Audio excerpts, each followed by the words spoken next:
Hello guys, আসসালামু আলাইকুম। আশা করি সবাই ভালো আছেন।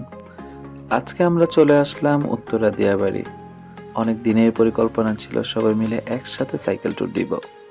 তো যেমন পরিকল্পনা তেমন কাজ, তাই সকাল সকাল সাইকেল নিয়ে সবাই একসাথে চলে আসলাম দিয়াবাড়ি।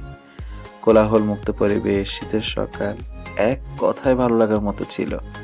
চাইলে আপনারাও আসতে পারেন এখানে, প্রিয় মানুষ বা ফ্যামিলি মেম্বারদের নিয়ে সময় কাটানোর জন্য। আপনারা আসতে চাইলে অবশ্যই বিকালে আসার চেষ্টা করবেন, তাহলে দিয়াবাড়ির সৌন্দর্যটাকে সুন্দরভাবে উপভোগ করতে পারবেন। যারা প্রথম আসবেন তারা উত্তরা আজবপুর বা হাউস বিল্ডিং থেকে রিক্সা যোগে আসতে পারেন এখানে।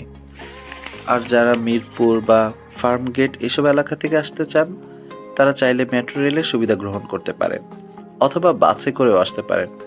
আর আমরা কোথায় কোথায় ঘুরলাম তা দেখার জন্য অবশ্যই ভিডিও শেষ পর্যন্ত দেখবেন।